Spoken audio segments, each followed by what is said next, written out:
നമ്മള് അപ്പലിന്റെ വീട്ടിക്ക് നല്ല ദമ്മിട്ട ബിരിയാണി കഴിക്കാൻ വേണ്ടി വന്നിട്ട് കേട്ടാ. ചെക്കന്റെ പൊണ്ടാട്ടി വന്നതിന്റെ വകയായിട്ടുള്ള സ്പെഷ്യൽ ദമ്മിട്ട ബിരിയാണിയാണ്. അങ്ങനെ ഇതുപോലത്തെ ഫ്രണ്ട്സുകളൊക്കെ നിൽക്കുന്നുണ്ട്. ഉണ്ടെന്നുണ്ടെങ്കിൽ അവര് മെൻഷൻ ചെയ്യാൻ മറക്കണ്ട.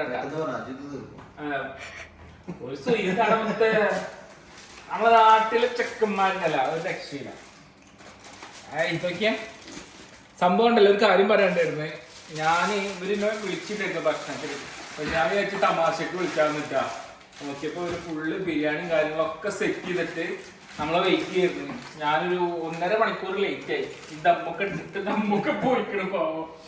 ഇതുപോലത്തെ ഫ്രണ്ട്സുകൾ നിങ്ങളെ വിളിച്ച് ഇതേപോലെ ഭക്ഷണം തരുന്ന ഫ്രണ്ട്സുകൾ ഉണ്ടെന്നുണ്ടെങ്കിൽ അവരെ മനസ്സിലാൻ മറക്കണ്ട കേട്ടാ. അങ്ങനെ കഴിക്കല്ലേ?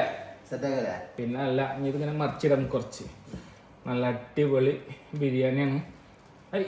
തീറ്റ നിർത്തിയാച്ചോ. അത് ഏതിന്റെ പകുതി വീഡിയോ എടുക്കുന്നതിന്റെ പകുതി ഇട്ടിട്ട് കൊടുക്കണം. ഞാൻ എന്താ പറയാനുള്ളത്? ഇതുപോലെ നിങ്ങൾക്ക് നമ്മളൊക്കെ വിളിച്ചിട്ട് അടുത്ത വെള്ളിയാഴ്ച നമ്മളെ വീട്ടില് നല്ല പത്തിരും ബിരിയാണി കൊടുക്കാൻ തന്നിട്ടുണ്ട്.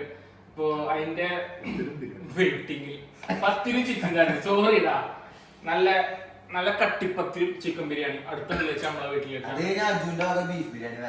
അത് നല്ല റെസ്റ്റോറന്റ് വെച്ചിട്ടുണ്ടാക്കാം. അല്ല, ഈ കൊറേ കാലയില്ലേ നമ്മളെ പറ്റിക്കണ്. ഒരു ബീഫ് ബിരിയാണി പറഞ്ഞ 1.5 കൊല്ലായില്ലോ ഇല്ലടാ. കാര്യം പറയും നമുക്കൊന്നും പറയാൻ പറ്റില്ല.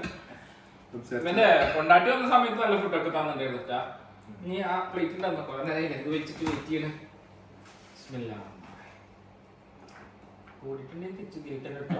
ആൾക്കാർ കൂടുതൽ എന്താ റൈസ് മാത്രമാക്കി. പിന്നെ നമ്മള് ചങ്ക് ബ്രോ ഉണ്ട്, അവൻ സൗദിയിലുള്ളത്.